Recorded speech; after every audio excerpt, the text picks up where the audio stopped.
सभिनी दोस्तनि जी महिरबानी तव्हांखे शॉर्ट नोटिस ते अॼु मूं तकलीफ़ ॾिनी। दरअसल मक़सदु इहो हुयो त ॿ टे इश्यूज़ हुया तमामु ज़रूरी, जंहिंजे लाइ मूं तव्हांखे चयो त print media, electronic media, social media ते इहे ॻाल्हियूं अचनि खपनि, छो जो कुझु शयूं अहिड़ियूं आहिनि जेके बर्दाश्त नथियूं करे सघजनि। फर्टिलाइज़र जी क़ीमत अख़बारुनि में एडवर्टिज़मेंट थी अचे एंग्रो जी, फौजी फर्टिलाइज़र ऐं ॿियूं जेके बि फर्टिलाइज़र कंपनियूं आहिनि, त असां वटि खोटी कान्हे, भाणे फर्टिलाइज़र जी खोटी न आहे। 1768 रुपया आहे शायदि जेको फिक्स रेट आहे जेको कंपनीज़ जो, उन मुताबिक़ तव्हां वठो। जेकॾहिं को वधीक थो वठे त पोइ उन लाइ कंप्लेंट कयो डिप्टी कमिश्नर खे। यहाँ पर नियाज बोर्डो साहब ने धरने का ऐलान किया, हमने भी कहा कि बिल्कुल होना चाहिए, क्योंकि काश्तकार बेचारा किस तरह से अफोर्ड कर सकता है कि DAP 9-8 हज़ार में ले और यूरिया जो है वो जाके 2500 में ख़रीदे।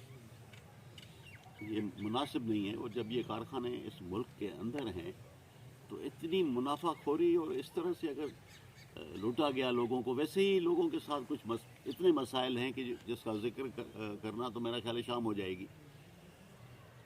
कितने मसाइल हैं, किस मसाइल से वो लोग गुजर रहे हैं, कितनी खुदकशियाँ हो रही हैं, कितने लोग बेचारे अपनी जान से हाथ धो बैठते हैं। महंगाई, बेरोज़गारी, हर किस्म की तकलीफ़ें यहाँ हैं। उसके बावजूद फिर ये एग्रीकल्चर सेक्टर को इस तरह से क्यों लूटा जा रहा है?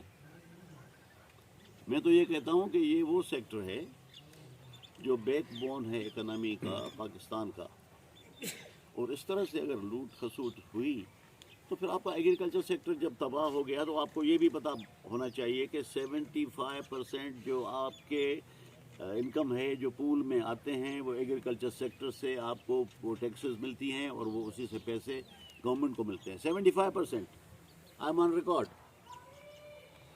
तो इस तरह से अगर आपने एग्रीकल्चर, और ख़ास करके गरीब किसान, मैं कोई 2-3 दिन पहले ताज़ियत पे गया हुआ था, कहीं फौतगी हो गई तो लोगों ने कहा कि जी हमने तो फसल लगाना छोड़ देना है। क्यों, क्या हुआ भाई? 9,000 और 8,000 में DAP और 2500-2600 में यूरिया तुम अफोर्ड नहीं कर सकते, हमें मिलेगा क्या?